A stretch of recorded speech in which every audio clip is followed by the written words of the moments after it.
Hey peeps, it's Ray and I am back with another thrifting / charity shop haul, and this time I thought I'd change it up a bit and do a few tips and tricks because I've recently gotten into doing charity shopping a lot more and finding things that are second hand or pre-loved, and I have a few tips that I could probably share with you that can make the experience a lot easier, because I know in the UK it's not the easiest to get stuff, but it is still possible, and that's the purpose of these videos. So in this video I'm going to give you some tips and I'm also going to give you another haul, so let's get into it.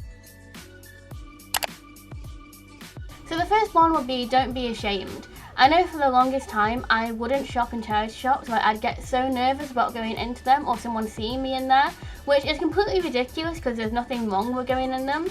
But in my high school at least, there was this whole misconception that if you shop in a charity shop you're dirty, and that went around a lot, so I became very much against going into them. Since coming to uni, I've kind of started going into them a lot more, and I've refound my love for them, and I've realised that they're actually a really good place. And I myself used to work in a charity shop, so I know the stigma isn't real. I was just nervous about what people would think, and now I no longer really care what people think because I love the clothes that I get from there.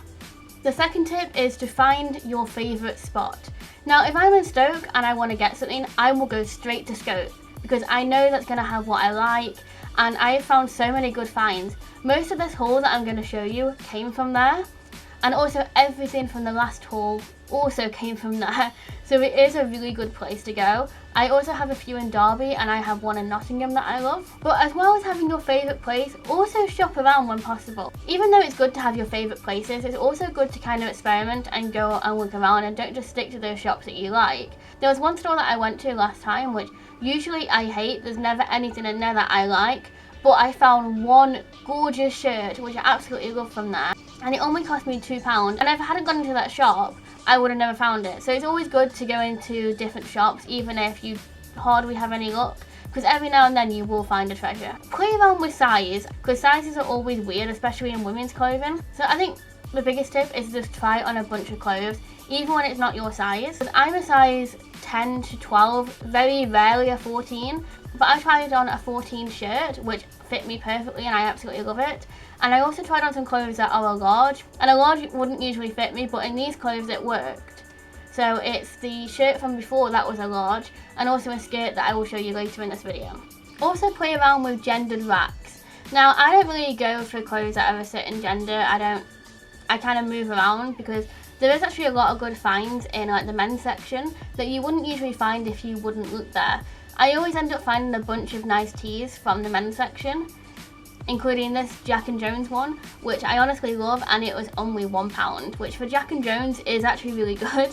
And that is something that I just wouldn't have found in the women's section at all. Even the type of tee is quite hard to find in the women's. So just have a look around. Even if you don't normally shop in the men's section, just try it just to see what you can find. Have ideas. Before you go in, it's always good to have an idea, because otherwise you just look at everything and then you get a bunch of stuff. And I know, because that's why I had the last haul, because I kept buying, I kept seeing stuff and I kept buying, and I didn't have something in my mind that I wanted to get. I just wanted anything I could get my hands on basically. But this time I had an idea. I wanted to search for blazers and work stuff, as well as finding a trench coat.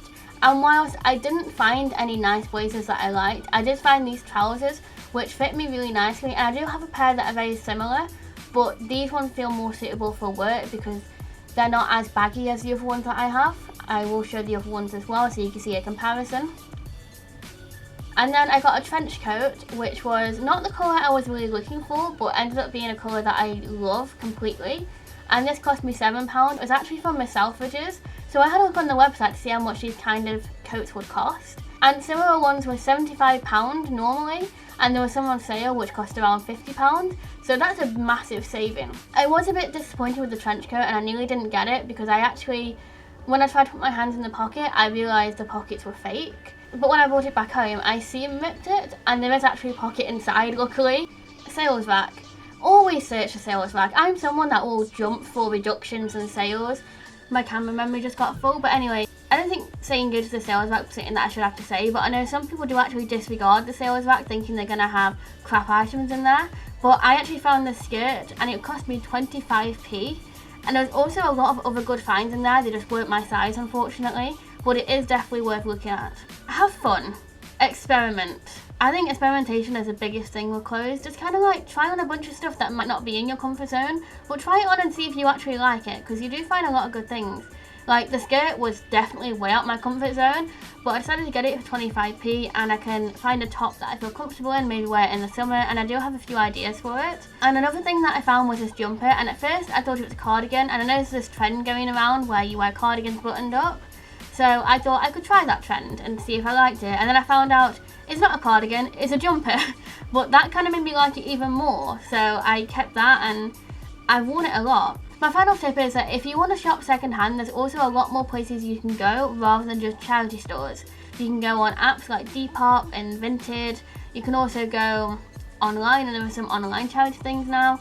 And another thing that I actually found quite useful was shopping in other people's wardrobes, and like shopping, I say, because I found this really nice shirt, and it's such a lovely material for my mom's wardrobe that she's not worn ever.